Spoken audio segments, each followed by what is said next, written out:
নমস্কার বন্ধুরা, আশা করি সবাই ভালো আছেন ও সুস্থ আছেন। আজ অনেক দিন পরে একটি রান্নার ভিডিও নিয়ে এসেছি। শীতকালে নানান রকম সবজি দিয়ে ঘরোয়া পদ্ধতিতে সবজি ডাল বানিয়েছি।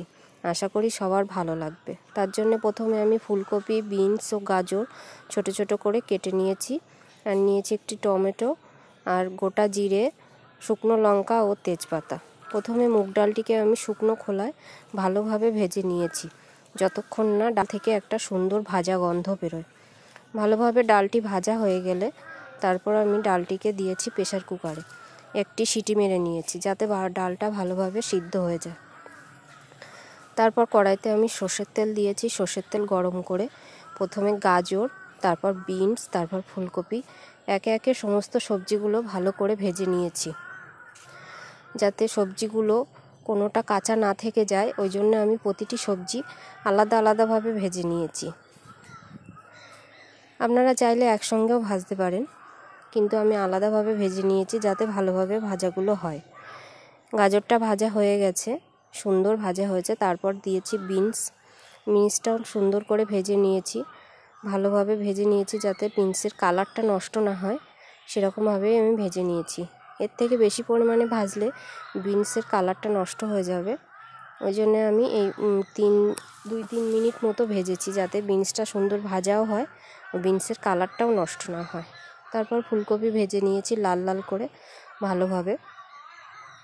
ফুলকপি ভাজতে একটু সময় লাগে, ওই জন্য ফুলকপির ভিতরে অল্প করে একটু সামান্য লবণ দিয়ে ভেজে নিয়েছি, যাতে ফুলকপিটা সুন্দর ভাজা হয়ে যায় লাল লাল করে। দেখুন ডালটা কত সুন্দর সিদ্ধ হয়েছে। ডালে কিন্তু আমি একটা সিটিই মেরেছি। সমস্ত সবজিগুলো ভাজা হয়ে গেলে আমি ওই কড়াইতে অল্প পরিমাণে সর্ষের তেল দিয়ে তার মধ্যে জিরে, শুকনো লঙ্কা ও তেজপাতা ফোড়ন দিয়েছি। ফোড়নটার থেকে যখন সুন্দর একটি গন্ধ বেরোবে তখন তার মধ্যে দিয়ে দিয়েছি আমি কুচি করা টমেটোটা ভালোভাবে কষিয়ে নিয়েছি যতক্ষণ না টমেটোর থেকে তেল ছেড়ে দিচ্ছে। দেখুন টমেটোর থেকে সুন্দর তেল ছেড়ে দিয়েছে।